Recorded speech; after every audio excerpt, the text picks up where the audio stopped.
Recuerdo haber abierto mi libro de historia de la escuela y encontrarme con una foto que hasta el día de hoy sigue grabada en mi memoria. Era la foto de un hombre sentado en medio de la calle, literalmente ardiendo vivo. No cubrimos el tema, pero aprovechaba cualquier oportunidad para leer sobre el hombre que llegué a conocer como Thich Quang Duc, el monje en llamas. Su historia quizá no sea muy conocida, pero es importante para dar contexto sobre la situación de Vietnam del Sur antes de la intervención militar estadounidense en la región.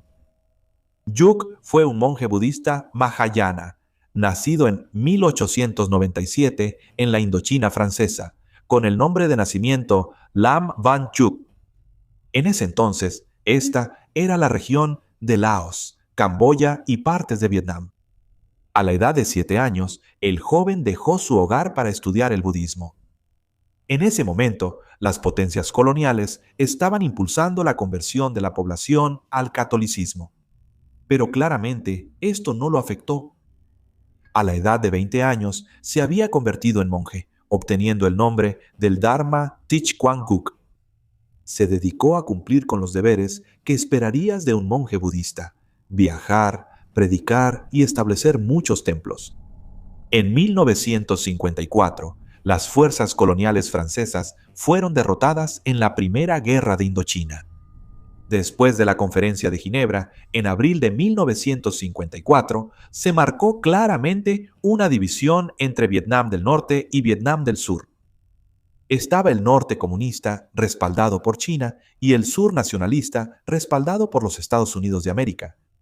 Los acuerdos de Ginebra no fueron firmados por Vietnam del Sur ni por los Estados Unidos, temerosos de que el norte comunista expandiera su influencia y pudiera tener éxito en las elecciones propuestas. Vietnam del Sur se estableció como un estado separado, encabezado por la minoría católica bajo Ngo Dinh Diem.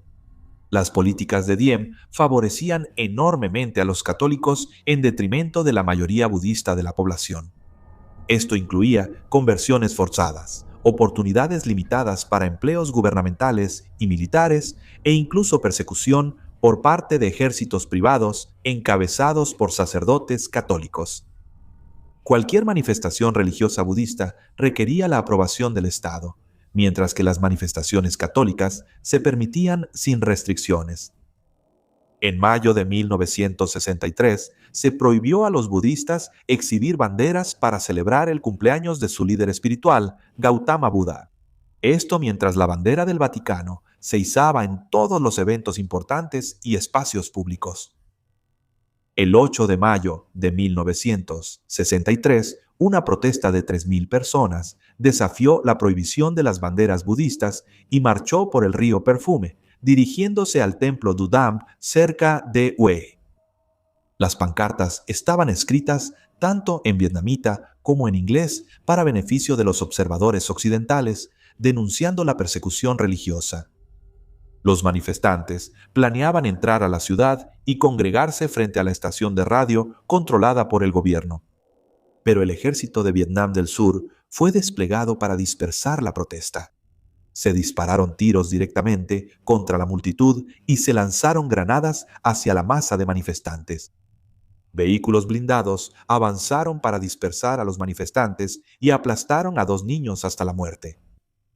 Al final, 9 personas, incluidos los 2 niños, fueron asesinadas y algunos de los cuerpos fueron mutilados y les cortaron la cabeza. Diem intentó culpar a los Vietcong de Vietnam del Norte y trató de ocultar la verdad, lo que incluyó arrestar a un médico que no corroboró la versión del gobierno sobre la causa de las muertes. Los funcionarios estadounidenses en la región intentaron afirmar que ambas partes tenían la culpa, pero al final estos comentarios terminaron apoyando a las fuerzas de Diem.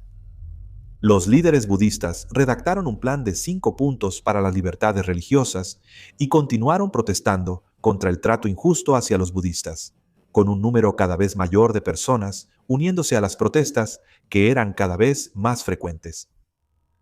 El 11 de junio de 1963, comenzó una protesta pacífica de unos 400 monjes y monjas budistas. Esto se llevó a cabo frente a la Embajada de Camboya en Saigón. La prensa extranjera había sido notificada de que esta sería una protesta muy importante, pero solo asistieron unos pocos, incluido Malcolm Brown. Duke llegó a la protesta en automóvil y se sentó en medio de una intersección concurrida, adoptando la posición de loto. El monje que había llegado con él entonces vertió gasolina sobre el monje sentado. Duke entonces se prendió fuego, sin emitir ningún sonido mientras se quemaba hasta morir. La multitud quedó completamente atónita. Malcolm Brown comenzó a tomar algunas fotografías que son más que impactantes. Después de unos minutos, el cuerpo de Duke fue cubierto con una tela amarilla y se lo llevaron. Sus últimas palabras, antes de su autoinmolación, estaban en una carta dirigida a Diem. Y decía: «Antes de cerrar mis ojos y dirigirme hacia la visión de Buda, respetuosamente le suplico al presidente que tenga compasión hacia el pueblo de la nación y que implemente la igualdad religiosa para mantener la fortaleza de la patria eternamente. Llamo a los venerables, reverendos, miembros de la Sangha y a los laicos budistas a organizarse en solidaridad, a hacer sacrificios y a proteger el budismo». La respuesta de Diem fue desquiciada. Acusó a Malcolm Brown de sobornar a Duke para capturar una buena fotografía, o que Duke había sido drogado y obligado a suicidarse. Muchas más autoinmolaciones se llevaron a cabo a medida que las protestas continuaron y se intensificaron. La reacción de Estados Unidos fue de gran consternación, ya que cuestionaron su papel al apoyar a Diem.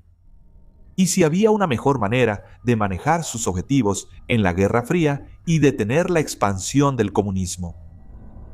Muchos en Estados Unidos hicieron paralelismos con los mártires cristianos. Se citó al presidente JFK diciendo solo 2 palabras al ver la fotografía: Jesucristo. En julio de 1963, Diem fue asesinado tras un golpe de Estado por nacionalistas vietnamitas y el ejército. Aunque el golpe no contó con el respaldo directo de los estadounidenses, ellos ya no estaban dispuestos a apoyar a Diem y dieron un apoyo tácito a la acción. Este fue el primero de una serie de golpes militares que se consideró debilitaban la capacidad del sur para repeler a los comunistas norvietnamitas, lo cual fue un factor en la intervención militar estadounidense. El legado de Duke podría verse como el inicio del camino hacia la guerra de Vietnam. Su autoinmolación conmocionó al mundo y marcó el fin del reinado de Diem. Su protesta fue posteriormente imitada por algunos activistas contra la guerra en protesta contra la guerra en Vietnam. El corazón intacto de Duke se convirtió en una reliquia religiosa, considerado como evidencia de su compasión. El legado de Duke es el poder de la protesta individual a través de un acto que le costó la vida. Es un ejemplo de las medidas desesperadas a las que la gente recurre para combatir la injusticia. Es difícil no conmoverse por las acciones de Duke, al verlo darlo todo con la esperanza de un mañana que él nunca vería.